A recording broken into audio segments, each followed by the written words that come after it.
Assalamualaikum warahmatullahi wabarakatuh. Perkenalkan, kami dari kelompok 4 kelas B, mahasiswa Magister Pendidikan Universitas Mulia Kudus, mata kuliah Pengembangan IPA Sekolah Dasar, pengampu dosen Bu Dr. Sri Sulistiorini MPD. Yang beranggotakan saya sendiri, Muhammad Asra, yang kedua Bu Karnila Sari, yang ketiga Bu Nur Safa'ah, yang keempat Bu Nur Laila Hidayatul Rahmah, dan yang kelima Bu Sulaika. Tugas kelompok, model pembelajaran inovatif SE Mendikbud nomor 14 tahun 2019 dan contoh video pembelajaran inovatif di masa pandemi. Kami berlima akan membagi tugas. Yang pertama saya untuk presentasi awal, yang kedua penyampaian presentasi RPP oleh Bu Nur Laila Hidayatul Rahmah, yang ketiga video pembelajaran Bu Karnila Sari muatan pelajaran IPS. Yang keempat, video pembelajaran oleh Bu Nur Safa'ah muatan pelajaran IPA.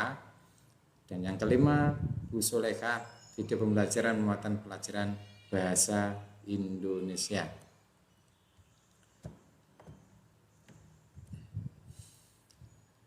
Rencana pelaksanaan pembelajaran daring Satuan Pendidikan SDMI kelas 6 semester 1, tema 5 wirausaha, subtema 2 usaha di sekitarku, muatan terpadu bahasa Indonesia IPA IPS. Pembelajaran ke-1, alokasi waktu 1 hari. Tujuan pembelajaran: 1. Dengan membaca teks, siswa mampu mengidentifikasi posisi dan peranan Indonesia di bidang ekonomi dalam lingkup ASEAN secara terperinci. 2. Dengan membaca teks, siswa mampu menyajikan laporan tentang posisi dan peranan Indonesia di bidang ekonomi dalam lingkup ASEAN secara terperinci. 3. Dengan mengamati gambar, bereksplorasi dan berdiskusi, siswa mampu mengidentifikasi benda magnetis dan non-magnetis secara tepat. 4. Dengan mengamati gambar, bereksplorasi dan berdiskusi, siswa mampu mengklasifikasi benda magnetis dan non-magnetis secara benar. 5. Dengan membaca teks dan berdiskusi, siswa mampu mengidentifikasi komponen dan cara mengisi teks daftar riwayat hidup secara benar. 6. Dengan membaca teks dan berdiskusi, siswa mampu membuat teks daftar riwayat hidup secara lengkap.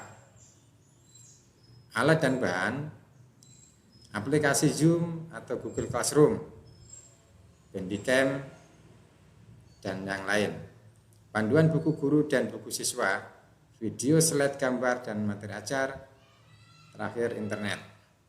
Untuk penjelasan kegiatan belajar mengajar akan disampaikan Bu Nur Laila Hidayatul Rahmah. Kegiatan pembelajaran. Kegiatan pendahuluan, guru menyapa siswa dengan aplikasi Zoom dan memandu siswa untuk mengawali pembelajaran dengan berdoa. Guru bertanya, apakah hari ini sudah membantu orang tua beribadah dan berdoa? Guru menanyakan dan memotivasi siswa untuk melakukan kegiatan pembelajaran hari ini. Guru memberi gambaran tentang manfaat pembelajaran hari ini. Guru melakukan share materi ke grup kelas dan memberikan tugas pembelajaran hari ini. Kegiatan inti. Pada kegiatan Ayo Mengamati, siswa mengamati gambar berbagai jenis usaha, yaitu usaha fotokopi, jasa pangkas rambut dan bengkel, kemudian menuliskan pertanyaan tentang kegiatan wirausaha yang mereka amati. Siswa juga menyebutkan usaha-usaha lain yang ada di sekitar tempat tinggal mereka dan manfaat dari usaha-usaha tersebut. Siswa menuliskan dan menjelaskan sumber daya dan peralatan yang digunakan berasal dari dalam negeri dan negara lain.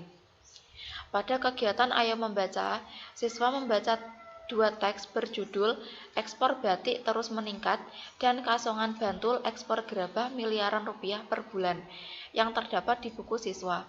Kemudian, siswa mencari informasi dari berbagai sumber untuk menjawab pertanyaan yang ada dan menulis laporan.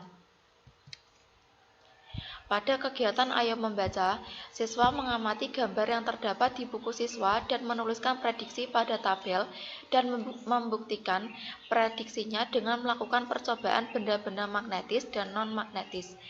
Pada kegiatan Ayo Berdiskusi dan Ayo Membaca, siswa membaca kalimat pengantar di buku siswa dan menulis pertanyaan sebanyak-banyaknya tentang daftar riwayat hidup serta menulis sebanyak mungkin informasi penting tentang diri mereka dalam bentuk peta pikiran.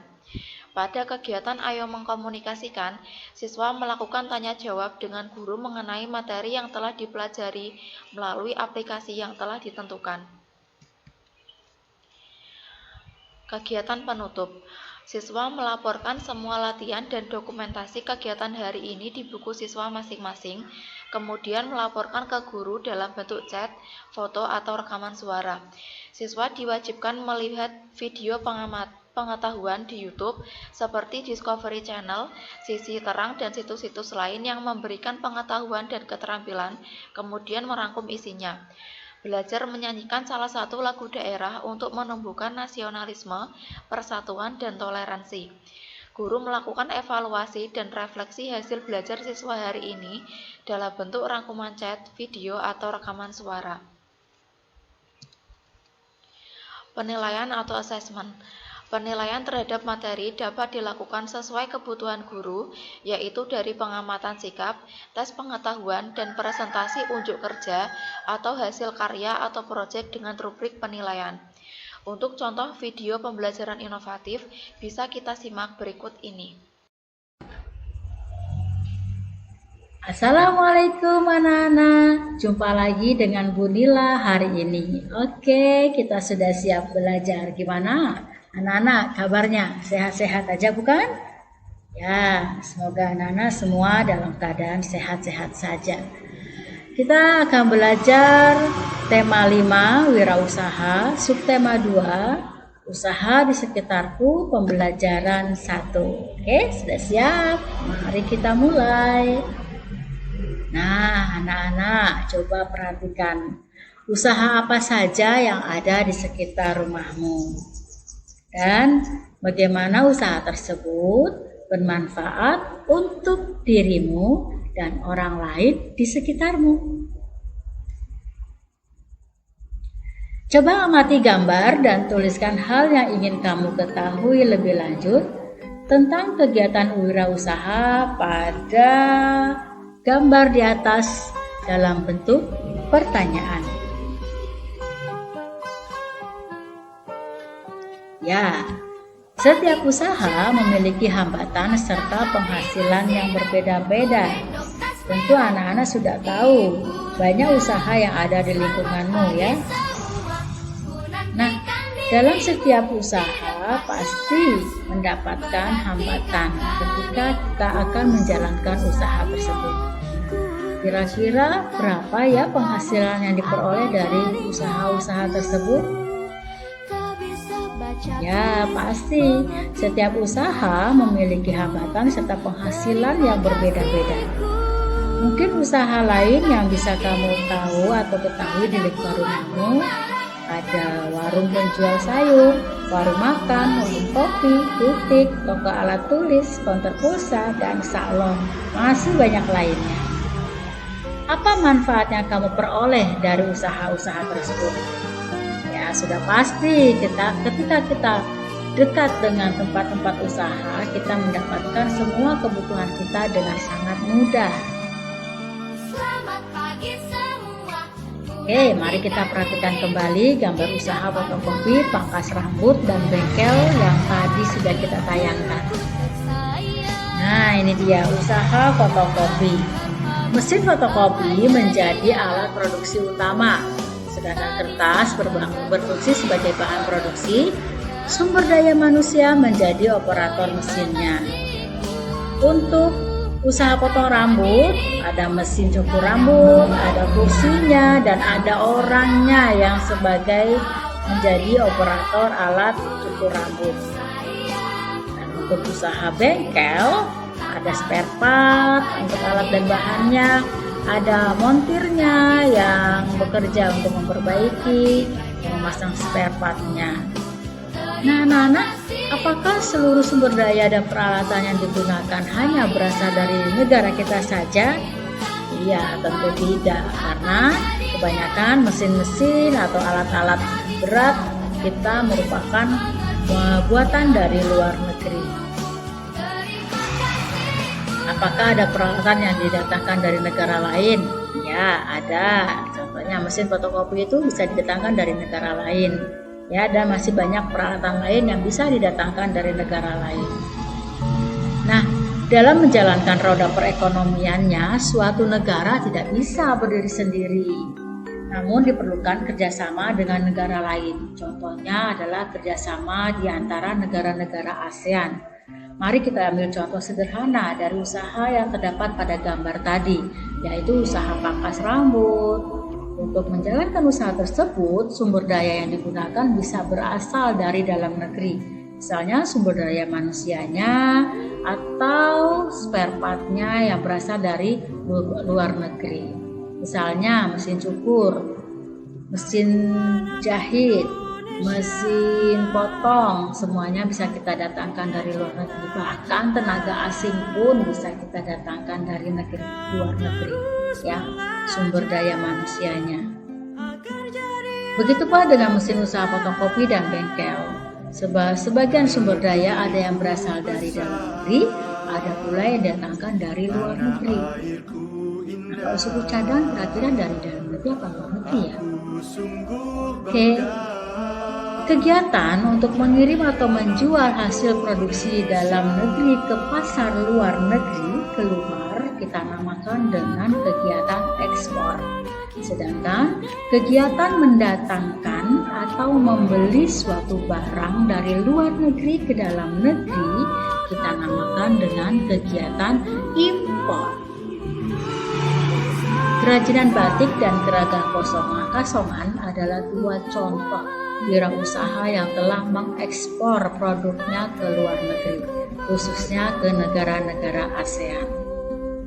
Nah, seperti ada berita ini, ekspor batik terus meningkat. Nah, Kementerian Perindustrian menargetkan ekspor batik hingga tahun 2013 mencapai 1,5 miliar US dollar atau sekitar 22,07 triliun. Nah, berdasarkan data Kementerian Perdagangan, ekspor produk batik cenderung meningkat setiap tahun. Sudah kita lihat, kita bangga ya, ternyata batik kita sudah bisa diekspor dan menghasilkan devisa yang cukup banyak. Nah, batik Indonesia diekspor ke berbagai negara ASEAN seperti Malaysia, Singapura, bahkan juga ke Amerika, Eropa, dan Australia.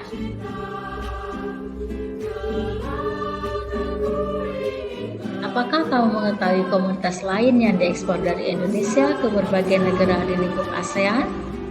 Ya, selain batik, kita mempunyai kelapa sawit, tembakau, kopi, karet, teh, kakao, coklat ya, dan tebu, perangkat elektronik, tekstil, kulit, dan produk olahan lainnya. Batu bara juga termasuk dalamnya, kita ekspor ke luar negeri.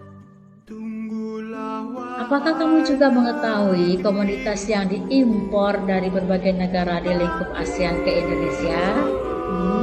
Pasti anak-anak sudah tahu ya. Kita pernah mengimpor minyak dan gas, perangkat elektronik, garam dan gula, bahkan bawang putih juga. Obat-obatan maupun peralatan kedokteran kita juga mengimpor dari negara-negara ASEAN. Assalamualaikum warahmatullahi wabarakatuh. Bagaimana kabarnya anak-anak hari ini? Semoga semuanya dalam keadaan sehat walafiat. Anak-anak, pembelajaran hari ini materi kelas 6, tema 5 tentang wirausaha, subtema 2 usaha di sekitar kita, pembelajaran 1. Fokus kita kali ini untuk muatan IPA. Perhatikan gambar berikut. Di situ ada pensil, peniti, magnet, paku, penjepit kertas, dan sisir. Gambar selanjutnya ada gunting, batu, kayu, daun, karet gelang, dan cermin. Anak-anak, setelah kalian mengamati gambar-gambar benda tersebut, apakah kamu bisa memprediksi yang akan terjadi jika benda-benda tersebut didekatkan ke magnet? Tuliskanlah prediksimu pada tabel berikut. Buktikan hasil prediksimu dengan melakukan percobaan untuk mengetahui benda magnetis dan non-magnetis. Tulislah hasil laporanmu dalam sebuah tabel. Buatlah kesimpulan dari hasil percobaan kalian.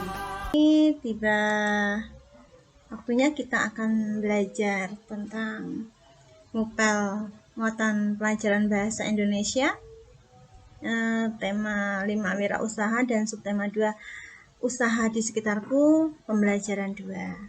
Tadi kita sudah belajar pelajaran yang lain. Nah, kita sekarang akan menginjak pelajaran mupel untuk pembelajaran kedua mupel bahasa Indonesia. Baik, untuk tujuan pembelajaran bahasa Indonesia kali ini kita akan belajar mengenai 2 hal. Yang pertama adalah dengan membaca teks dan berdiskusi, nanti kalian mampu mengidentifikasi komponen dan cara mengisi teks daftar riwayat hidup secara benar. Dan yang kedua, dengan membaca teks dan berdiskusi, kalian mampu membuat teks daftar riwayat hidup secara lengkap. Apa sih itu daftar riwayat hidup? Daftar riwayat hidup atau juga sering disebut dengan CV atau kurikulum vitae digunakan sebagai salah satu syarat yang tercantum dalam surat lamaran kerja. Daftar riwayat hidup adalah dokumen atau catatan yang menggambarkan diri pribadi seseorang. Tahukah kamu bahwa daftar riwayat hidup adalah data yang berisi informasi tentang diri seseorang? Kamu dapat membuat daftar riwayat hidup untuk keperluan menerangkan data diri kepada orang lain. Tujuannya itu. Ya, kemudian untuk apa keperluan daftar riwayat hidup? Untuk mendaftarkan diri, misalnya mendaftarkan diri ikut lomba kesenian, menjadi anggota sebuah tim, pengurus suatu kegiatan, atau untuk melamar pekerjaan. Setiap orang memiliki riwayat hidup masing-masing ya. Riwayat hidupmu pasti berbeda dengan riwayat hidup adikmu, kakakmu, bahkan orang tuamu. Kamu dapat menulis daftar riwayat hidup dalam bentuk singkat maupun dalam bentuk narasi ataupun cerita. Nah, untuk membuat daftar riwayat hidup diperlukan data diri, pengalaman, keterampilan, prestasi yang pernah diraih, serta informasi penting lainnya yang perlu diketahui orang lain. Bagian-bagian daftar riwayat hidup seperti apa sih? Yang pertama, ada identitas diri, seperti nama, kemudian kalau sudah mempunyai kartu tanda penduduk yang ada nomor KTP-nya, kemudian riwayat pendidikan, pengalaman kerja, pengalaman organisasi, serta keahlian khusus. Nah, sudah tahu kan bagian-bagian dari riwayat daftar hidup tadi. Nah, ini ada contoh. Coba kalian berdiskusi. Contohnya adalah seperti ini. Di sekolah Edo akan dilaksanakan simulasi tentang wirausaha, yaitu siswa akan mempraktikkan jual beli di lingkungan sekolah. Untuk kegiatan tersebut dibutuhkan beberapa panitia. Bagi siswa yang berminat, dapat mengajukan surat permohonan kepada guru kelas dengan melampirkan daftar riwayat hidup. Edo dan Siti berminat untuk menjadi panitia, namun mereka masih bingung bagaimana cara menulis daftar riwayat hidup. Coba dibantu ya, kalian diskusikan dengan teman. Nah, tadi Bu Guru sudah menerangkan tentang cara membuat daftar riwayat hidup. Tulis pertanyaan sebanyak-banyaknya tentang daftar riwayat hidup. Jika kalian tidak mengerti ya, tulis sebanyak-banyaknya, kemudian tukarkan pertanyaan yang kamu buat dengan teman dan minta teman tersebut menjawab pertanyaan yang kalian buat tadi. Tulis sebanyak mungkin informasi penting tentang dirimu dalam bentuk peta pikiran sebagai bahan untuk membuat daftar riwayat hidupmu pada pertemuan berikutnya. Nah, sudah sampai pada akhir materi. Kalian sudah berdiskusi, sudah menulis pertanyaan-pertanyaan yang berkaitan dengan daftar riwayat hidup ya. Jadi ada pertanyaan, silahkan ditulis di WhatsApp grup ya. Nah, sekarang Bu Guru ingin memberikan penguatan dan refleksi dari kegiatan pembelajaran yang tadi kita sudah laksanakan. Jadi kalian ini melaporkan semua latihan dan dokumentasi kegiatan hari ini ya di buku siswa masing-masing. Kemudian melaporkan ke guru dalam bentuk chat boleh, foto boleh, atau rekaman suara boleh. Kira-kira tadi kita mempelajari tentang materi apa ya? Materi hari ini yang sudah kita pelajari adalah memprediksi, yang pertama ya, memprediksi benda magnetis dan non-magnetis dan membuat kesimpulan dari hasil percobaan. Ya, tadi kalian di awal sudah melakukan hal itu. Nah, guru akan merangkum kembali. Yang kedua, kegiatan wirausaha tadi sudah disebutkan di awal dan menuliskan usaha-usaha yang ada di sekitar kita dan manfaatnya. Ada usaha fotokopi, bengkel sepeda motor, dan salon ya, banyak usaha-usaha tadi yang sudah kalian pelajari. Sudah dituliskan juga manfaat dan hambatan serta penghasilan dari kegiatan wirausaha yang tadi sudah diterangkan.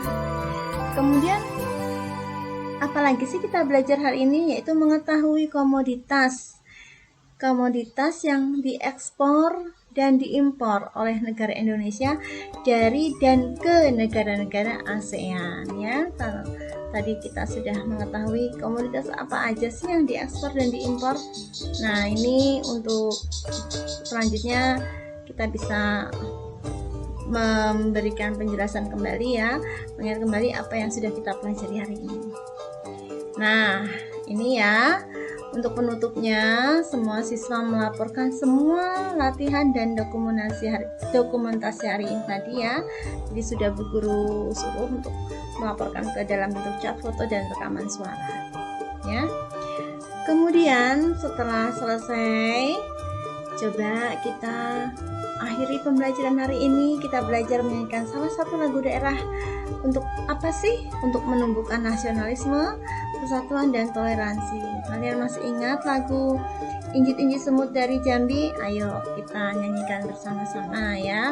Jadi harus bisa belajar menyanyikan salah satu lagu daerah, karena kita adalah untuk menumbuhkan rasa persatuan dan kesatuan. Terima kasih, sekian untuk hari ini pembelajarannya. Semoga tetap semangat belajarnya. Jangan lupa tetap menjaga kesehatan. Protokol kesehatan harus tetap dijalankan, memakai masker jika keluar rumah, selalu membawa hand sanitizer atau selalu cuci tangan. Terima kasih, Bu Guru akhiri pelajaran hari ini. Wassalamualaikum warahmatullahi wabarakatuh. Sekian pemaparan RPP dan video pembelajaran inovatif dari kelompok 4. Terima kasih. Semoga bermanfaat. Wassalamualaikum warahmatullahi wabarakatuh.